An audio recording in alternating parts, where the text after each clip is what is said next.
Hello lovely people, Kitten here with your monthly technique. This month we're going to have a little look at how to make a loop in a scarf. Let's see.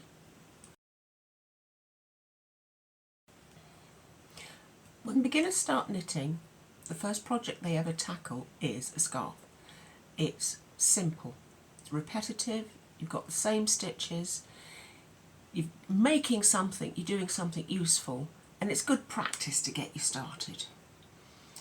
Thing is, it loses a lot of yarn and it takes you a long time. So I've got a couple of little tricks for you to build in a loop for a scarf so you can make your scarf quicker and you can use a lot less yarn so that everybody can get a scarf for Christmas. Yes, that dreaded C word. Let me show you. Right, scarves in August, who would have known? But then I'm sitting here with a blanket on my lap, so chilly. I'm going to show you a couple of techniques. This is the first one. This is relatively straightforward. This one, you bring the two edges together, you get the same kind of effect as when you fold a scarf in half and you put it around your neck, pull the tails through, you know, they get that loop on the front. This will give you the same effect as that without using nearly as much yarn. You'll only use half the yarn for these. It's called a blind bound hem. It's what you do if you're knitting skirts. If anybody knits skirts anymore, you start at the top, increase down, and you put a hem on the bottom to give it the weight and finish it off. I don't know why you need to know that, but there you go. It works with anything. It's a technique you can adjust to anything. You don't need to know sizes, yarn thickness, nothing like that. All you need to remember is you need to knit enough length so that when you fold it in half and you get this hole, it's big enough to feed the tail through. I have skimped a bit because I want to get on. That's it. The wider and thicker the scarf, the wider the scarf, the thicker the yarn, the more you'll need to knit here, because you will need a bigger loop to get it all in. That's all you need to remember. This is just plain knitting because it's easiest with plain knitting to show you. You're going to be bringing the back cast on row up to here. You can pin it if you find it helpful to do that. The most important thing is to make sure you get your front point and your back point matching, and you don't end up like that or like that, because that'll spoil the effect of your loop. That's what you need to achieve.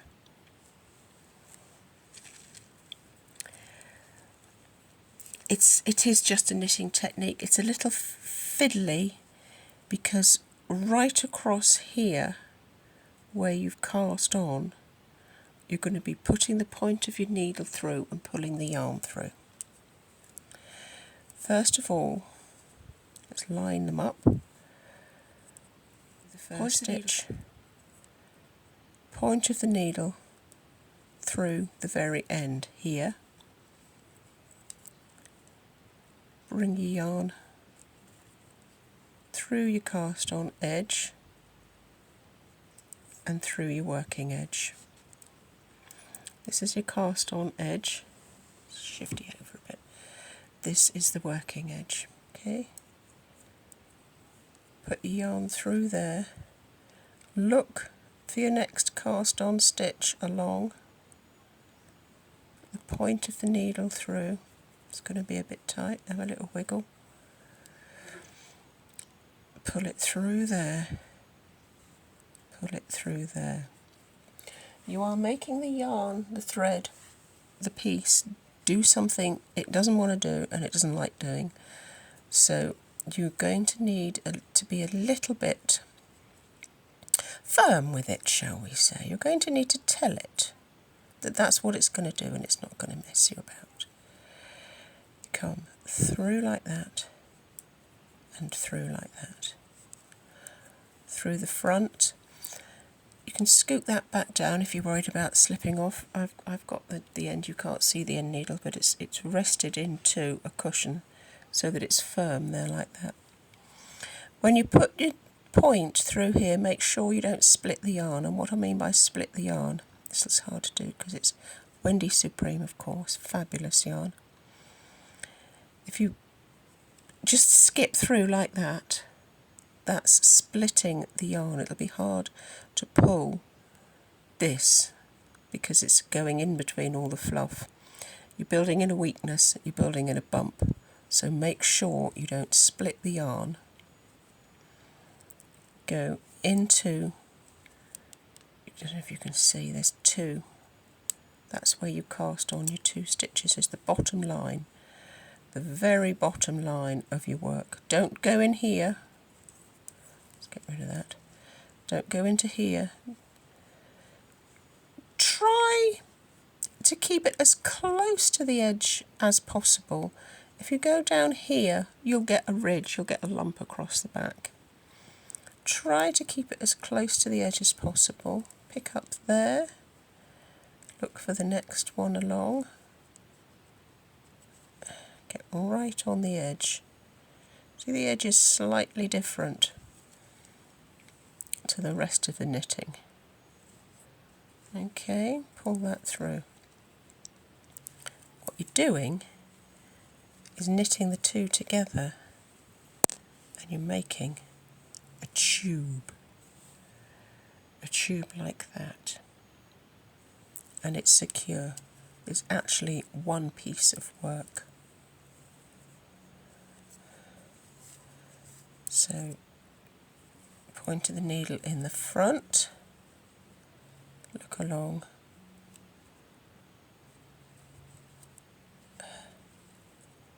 there we go, there it is, and we're going to be coming straight through there, take it off the needle. Make sure, yep, we're well balanced along here. I'm going to potter along to the end of the row and I'll show you what it looks like. So we've worked along, pretty neat if I say so myself. Joined together, it's now a solid tube of work. We'll do a few more rows so you can see the end effect. I'm not going to work these to completion because I need to get on, and as I'm not making samples, it's just yarn that's going to waste. This one, you keep going. You want enough to go around the neck. It's going to go down through here. This bunches up when you've got it on. And then it's up to you whether you have sort of a 6-inch tail or a foot tail. These are nice for gents. You can go shorter, so they just sit around their suit. It creates, see, let's just do that. See, that goes down through there, pretend your neck's there, and they look pretty cool. I'll have a route around. I've probably got some pictures of them finished. Made lots of these over the years. Here's a few examples. There's a link to the website if you want the pattern. For this scarf loop, it's a very different technique. We are going to create a gap, a hole, so that you can thread a loop through. It gives the effect of I don't know, what's that? Is it cravat that are crossed over tails? Again, it doesn't matter how wide, how many stitches, how thick. It will work with any pattern. You can do lots of crazy things once you've understand the mechanics of it. You can do lots of things with the loop that we're going to create. Different colours. Shall I work it? Yeah, I might work it. I don't know. I haven't thought about it yet. Again, you can create a short, neat scarf that crosses over fairly underneath your chin. It doesn't take a lot of yarn. Very dressy. This can be very smart, officey dressy. What we're going to do is going to knit into the front and then into the back of every single stitch along the line. We are doubling the stitches. Okay, you put your point of the needle in there, knit as you would normally, don't slip this off the needle, take the whole thing round, use this finger to push this stitch forward. You see that point is going down into there. So you've knitted into the front and the back. You go in the front. Don't try and do that because you will leave yourself with a tiny little stitch and no wiggle room. Bring it out and round. Let the needles do the work to create the stitch. You're going to be working on these stitches the next row round. So you want to give yourself enough space that you can do something with them. Don't worry about keeping the pattern. It's all going to get hidden away underneath. We're just going to go front and back all the way along.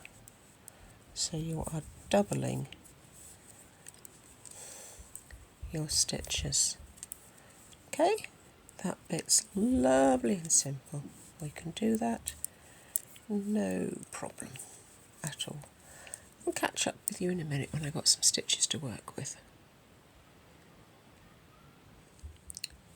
Right, we have gone along. We have knitted into the front and into the back of every stitch. We have doubled the stitches. Now you're going to love this next part. You need to take 2 needles, either the same size as the one you're working with or smaller, not bigger. These are just going to be holding the stitches. You're not going to be working on them. If they're bigger, they're going to stretch it. If they're smaller, it's not going to make any difference whatsoever. Now this is tricky, this is really fiddly. Do not do it if you're stressed and tired and bothered. What we're going to do is we're going to share these stitches out, every other stitch on each needle. So we end up with 2 needles with the same amount of stitches on that we started out with. That making any sense to anybody? Now it's fiddly. You put 1 on that side,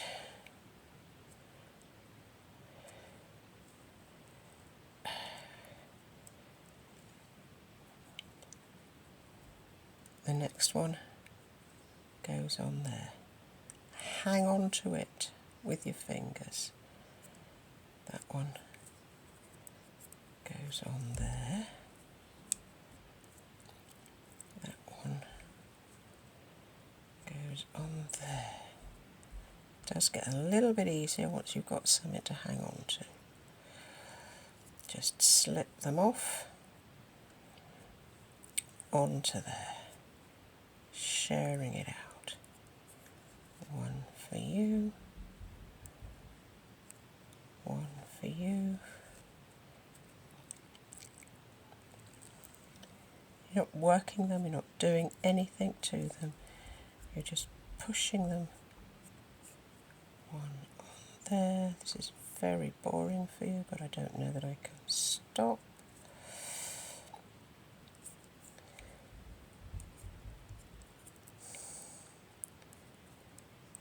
I'll spare you the fiddling. Do not rush it. Take your time. Nurse each stitch off the needle onto the next. Trust me, it will pay off when you get to the end. Okay, let me just pause so you don't have to see this boring bit.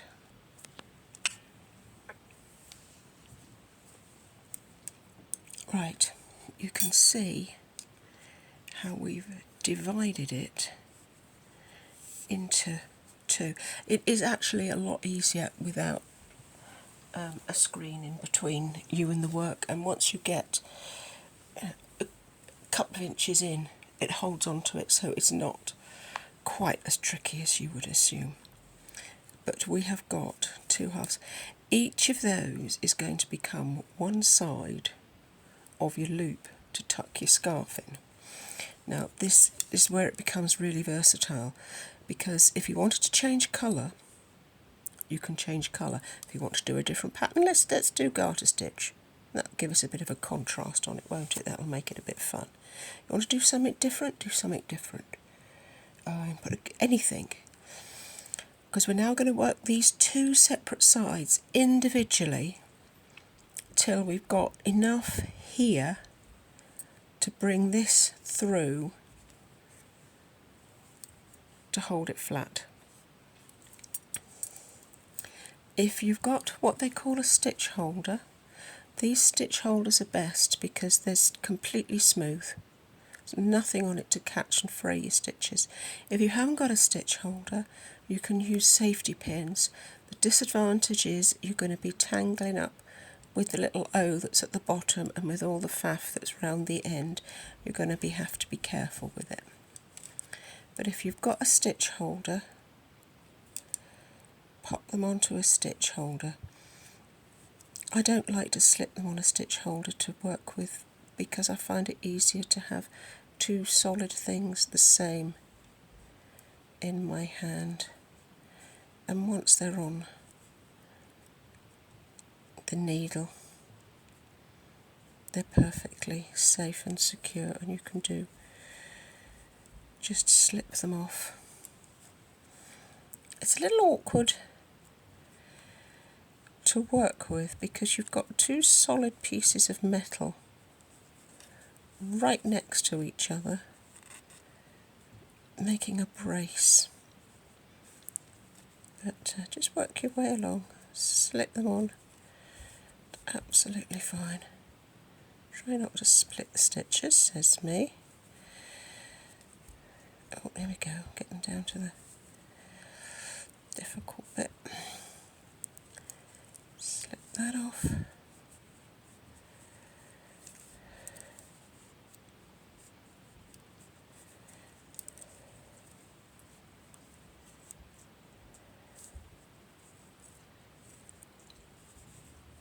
There you go, take that one out. Close it up like a safety pin. That will keep those completely safe and secure while you're working on these stitches. So we need to put these stitches back onto a needle because the working yarn is here, and we need to be thinking about where the next row goes. Depending on the pattern you've chosen to work your scarf in, depends if you've got a front and a back to the actual scarf. This is just a rib, so there is no front and back. Now look, there's a perfect example of where I've split the stitch. Are you going to focus on that? See that little loop there? So find the rest of it. Make sure it's the whole stitch, and then move on. It's just where I was knitting into the front and the back.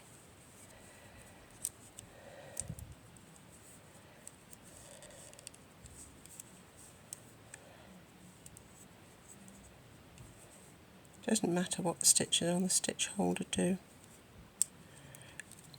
It doesn't really matter what size stitch holder you've got, whether it's a massive one or a small one. It does an equally good job. It just sits there like a lemon and does absolutely nothing. Right, so now we're back into a starting position. So I'm actually going to turn that round so that that point is out of my way, because I find it irritating. That's me personally. And we're going to do garter stitch so we can make a bit of a contrast. And I am just going to knit. That's it. I am just going to knit my merry little way along here. First 2 rows are a little tricky because you've got a bar at the back holding all the needles, all the stitches flat, whereas normally it would be all soft and squishy. It's not quite as soft and squishy, but it only takes a row to get it going. Right, so I'm going to scooty off and I'm going to work,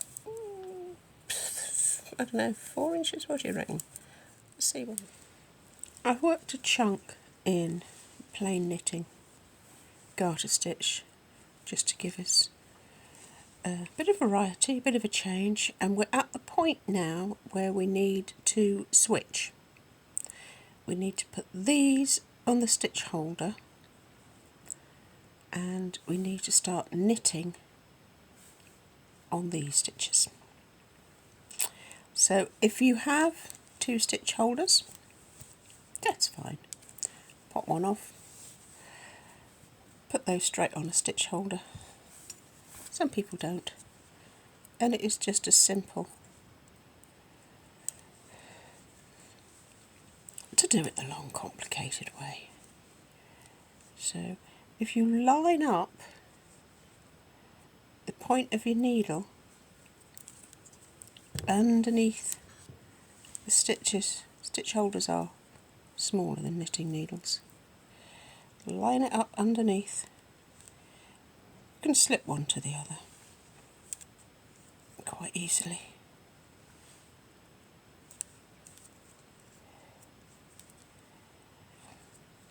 You do have to be a little bit careful with them because they do have a sharp point, because you never know what you're going to be putting on them.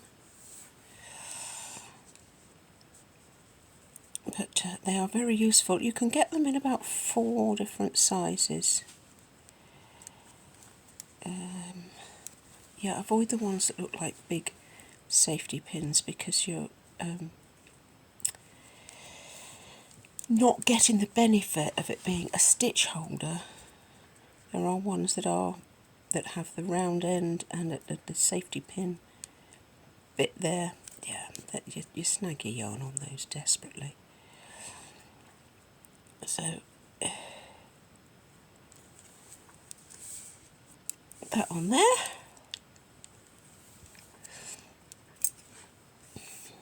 And we're going to slip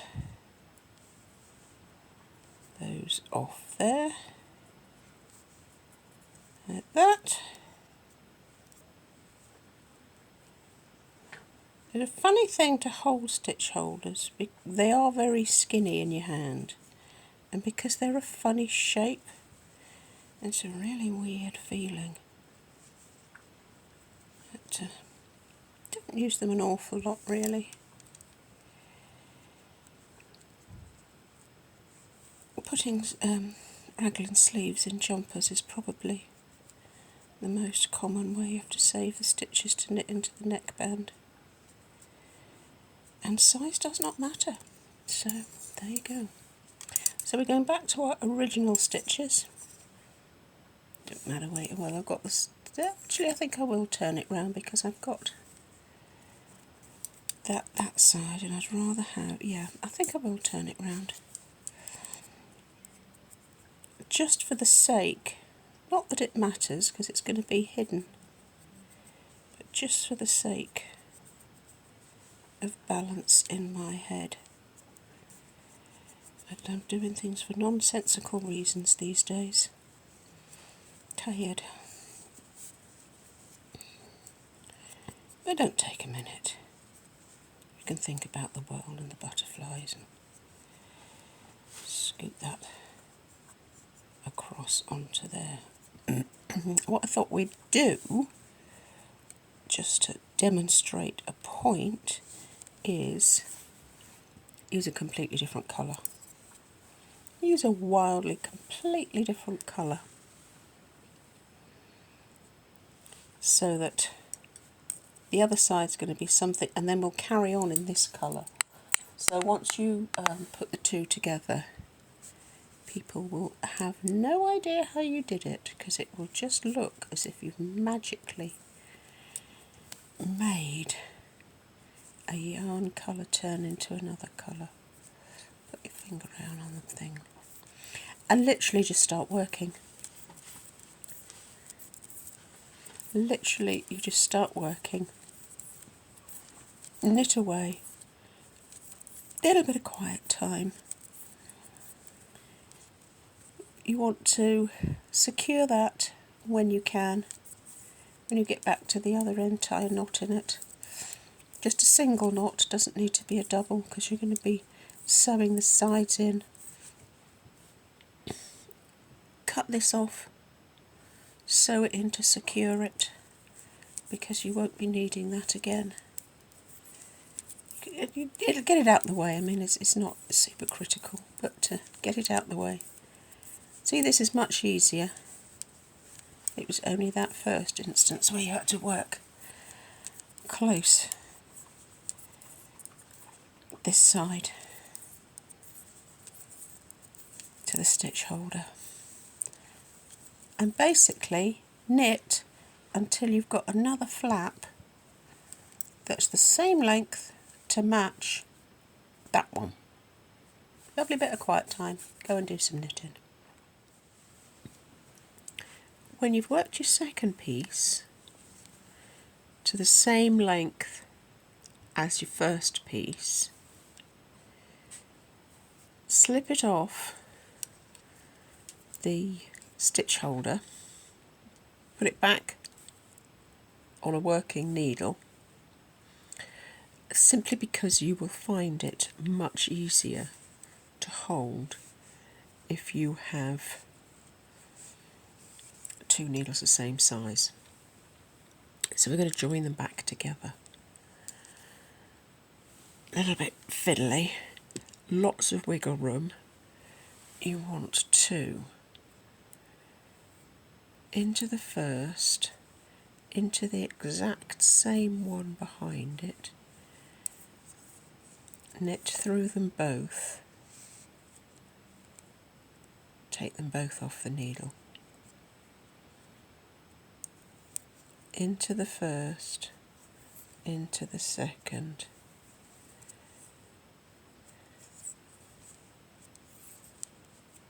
both off the needle. I'm going to carry on with the pattern that I started here, which was a 4-stitch rib.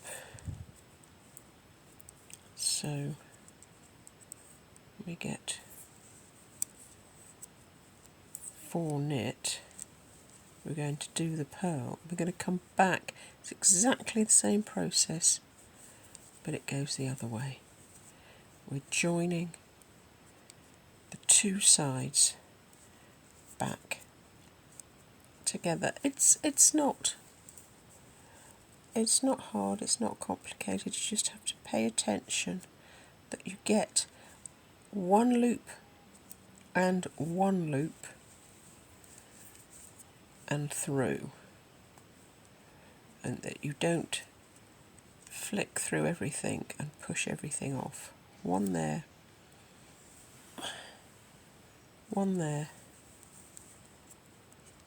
two together.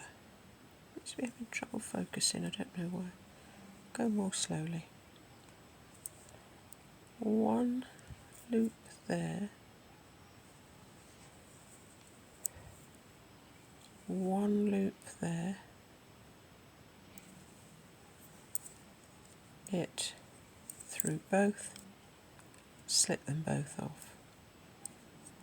One there,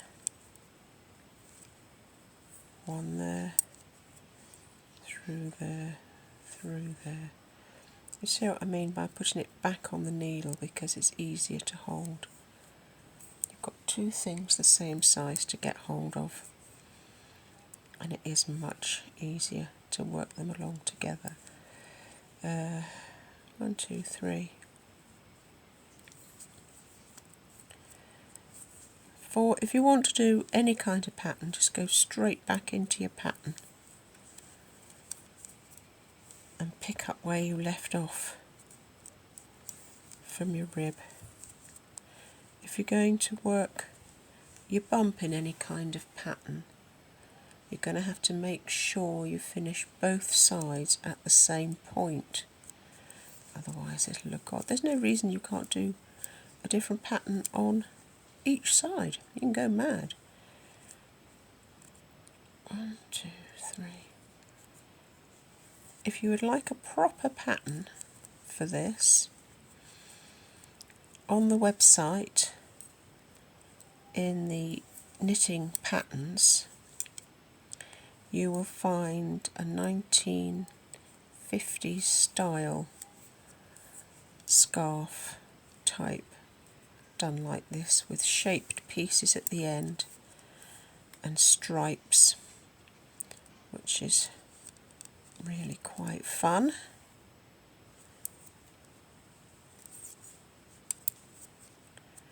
Oh, you are, see if we can show you, joining it back in, so you've got a tunnel. So you carry on knitting with this and grow it until you've got enough to go all the way round your neck and come back through the hole and down. However long you want, you can do these bits as long as you want. I'll do a bit more to show you. This one, you need a much longer tail because it needs to go over the neck and then come down through here, usually longer than you've got here, so that it makes a nice cross on your front and it just sits crossed over. That comes round. You tuck it through here. This gathers up a little bit and it sits neatly as a little cross on the front. This one you can really go to Eddie's making a bed. Thanks, mate. Is your bed comfortable now, is it? You've told everybody you're making a bed. This one, you've got so many possibilities of switching up the pattern here, making these different. I have got a picture of a finished one I will find for you. You can have it different ways round. You can have something different on the front, on the back. Mess about and do as much as you like with this one. You could just work all pattern, whatever you fancy. You will find, if you're making a lot of scarves, if you want to make everybody stars for Christmas presents, yeah, I know, the dreaded C word, it's started, my loves, honestly, it's starting. What did I get a release for Christmas? I can't remember. Something, I got a notification. I can't remember what it was. I thought, oh God, here we go. But June, July is when it all starts. You'll find you use a lot, yes, less yarn using either of these methods and it'll go quicker. Okay, another little technique in your toolbox. I'll see you next month with something I'm going to knit for myself, I think. I'm going to do something.